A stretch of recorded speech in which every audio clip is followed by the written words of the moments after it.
Good morning mga boss, ito na naman si Dr. Eugene Tan, ang inyong kaagapay sa tagumpay. Atin pong titignan ngayon yung ibang mga sistema ng building sa paggugrupo ng ating mga ready to lay o yung mga paitloging manok. So kaya ko po gustong ipakita sa inyo ito para magkaroon po kayo ng idea kung paano po magiging efficient yung grow out na building po ninyo at makatulong po dun sa pag-save po ng espasyo. At minsan kasi pagka masyado ng masikip ay nasasayang po yung mga first 8 weeks ng ating pag-aalaga at sinisipon din. So importante kasi yung floor space requirement niya, importante po na well ventilated yung lugar. At syempre po, importante yung malinis. So ito po papakita ko po sa inyo mga boss, mga ma'am at sir kung paano po yung ginagawa dito sa isang farm po na ito.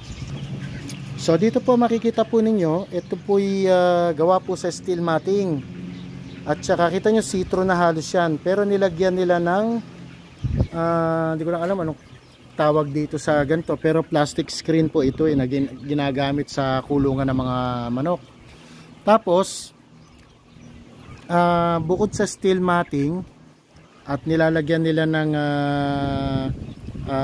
chicken wire na plastic, ay naglalagay din sila ng mga ganito. Yung mga tawag po rito niyan ay andamyo o parang purchase din siya, parang po pwedeng tungtungan ng manok, no? In effect po luluwag po yung mismong floor area niya. Kita nyo marami pong nakahapon doon sa gilid ng building, no?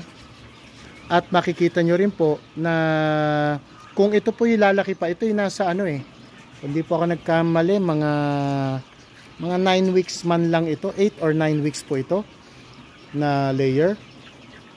So kung lumaki pa po ito ay magiging maayos po yung kanyang floor space, hindi po siya ganong masikip. Yan, makita nyo maaliwalas po yung paligid po, yung gilid net, no, talagang true and true ang mga hangin dito. Pero pagka mga sisiw, pagka mas bata, syempre kailangan mong isaalang-alang yon.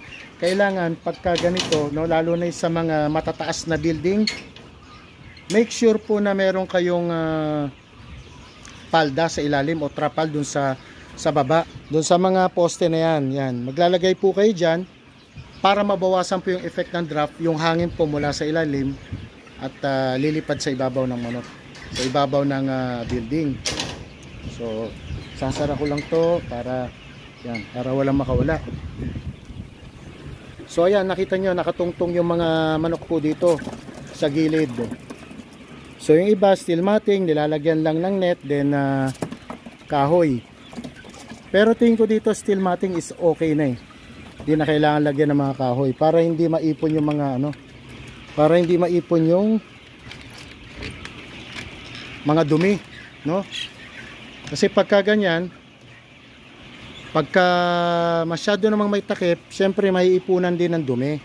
Ang maganda po, ang gagamitin po natin sa ating flooring, medyo malaking butas. Yun, wag yung masyadong pino na kung saan ay naiipon din yung dumi. Ayaw din naman natin yon. Tapos yung mga flooring, ang advice ko po sa inyo, yung iba kasi na gamit po ng ganitong net, masyado na pong maliit yung butas niyan. At ang experience po natin, napupuno po siya ng dumi over time. Lalo na sa broilers, sa broilers, hindi ko ina-advise talaga na merong ganyan. Huwag nyo pong lagyan ng ganyan kasi maiipon po yung dumi dyan. Ang broilers malakas dumumi, no? At ang broilers hindi pwedeng may ganito.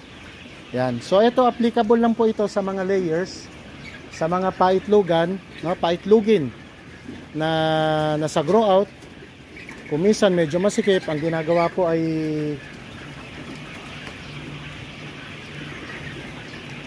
nadadagdagan ng volume. So pagka ganon, at least meron kang backup, may tutungtungan sila pag masyado masikip. Ito'y kusang tumutungtong naman kasi ang mga layers nalipad po talaga yan, hindi yan nag-i-stay masyado dyan. Kung minsan makikita mo na hapon pa yung iba sa ganyan eh. Pagkahapon, pag lumaki-laki yan. So yun mga kaagapay, atin pong sariwain yung mga ibang na-discuss ko dati tungkol po sa paggawa po ng ganitong klaseng building. So kailangan po sa grow out, advice ko po, kung grow out po, wag masyadong mataas kasi 16 weeks lang naman sila dito at most. At bihira naman yung sosobra, maliban na lang kung wala ka talagang malilipatan or nag-grow tayo ng wala talagang paggagamitan. Yan, dun lang ma-stock. Nevertheless, yung mga pag-aalaga po ng ganitong manok, mas maganda po yan talaga naka-forecast or naka-plano. Yan, bukod po doon, makita nyo po ito nakatungtong na ganyan, make sure yung lip, ito, ay pantay po sa balikat ng manok. Ayan, ayan, pantay siya sa balikat ng ating mga sisiw para mas efficient ang kanyang pagtuka. Ganon din po sana sa painuman kung bell drinkers ang gamit po ninyo. Yan. Ngayon, kung sufficient ang inyong mga painuman at patukaan, mas maganda po ang paglaki ng manok. Mas maganda rin po na nakahang sana yung mga ating feeders at kung naka-bell drinker para yung floor space, yung ilalim, no? Tulad noon yung ilalim, magagamit pa rin ho. Ayan. Next po, mga dapat tandaan naman para po sa ganitong klaseng pag-alaga natin, yung mga hospital pen, yung sick pen natin, mas maganda nakahiwalay. Nasa baba po.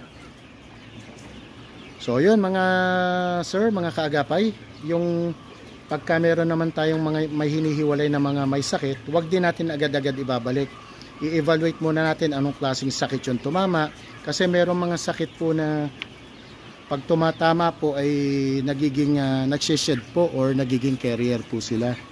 Kaya siguruhin natin kung ibabalik po natin ay atin pong evaluate maigi na talagang galing na or di kaya doon na natin palakihin.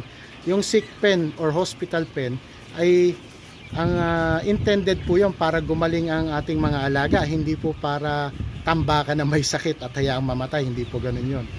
Otherwise, ikal na lang po natin diretso. So, kailangan din malinis yon. May ample na amount ng tubig. Tapos, meron din siya dapat na angkop na pag-aalaga. Huling-huli rin siya dapat na inaasikaso para hindi naman makahawa sa mga ganito na mga malulusog na mga manok. So, yun, hanggang sa muli po. Ito po, Dr. Eugene Tan, ang inyong kaagapay sa Tagumpay. God bless po.